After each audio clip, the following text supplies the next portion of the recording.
ಮಹಾಭಾರತದಲ್ಲಿ ಉಲ್ಲೇಖಿತವಾಗಿರುವ ಕುರುಕ್ಷೇತ್ರ ಯುದ್ಧವು ಪಾಂಡವರು ಮತ್ತು ಕೌರವರ ನಡುವೆ ನಡೆದಿತ್ತು. ಧರ್ಮ ಮತ್ತು ಅಧರ್ಮದ ನಡುವೆ ನಡೆದ ಈ ಮಹಾಯುದ್ಧವು 18 ದಿನಗಳ ಕಾಲ ಮುಂದುವರೆದಿತ್ತು.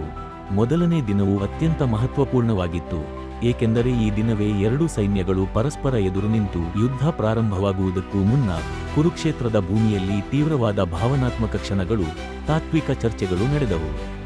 ವಿಶೇಷವಾಗಿ ಅರ್ಜುನನ ಮನಸ್ಸಿನಲ್ಲಿ ಸಂಶಯ ಹುಟ್ಟಿದಾಗ ಶ್ರೀಕೃಷ್ಣನು ಭಗವದ್ಗೀತೆಯ ಮೂಲಕ ಅವನಿಗೆ ಧರ್ಮ, ಕರ್ತವ್ಯ ಮತ್ತು ಜೀವನದ ತಾತ್ಪರ್ಯವನ್ನು ಉಪದೇಶಿಸಿದನು. ಅರ್ಧರಾತ್ರಿ ಹೊತ್ತಿಗೆ ಎರಡೂ ಪಾಳೆಯಗಳ ಯೋಧರು ತಮ್ಮ ತಮ್ಮ ಸಿದ್ಧತೆಗಳನ್ನು ಮುಗಿಸಿದ್ದರು.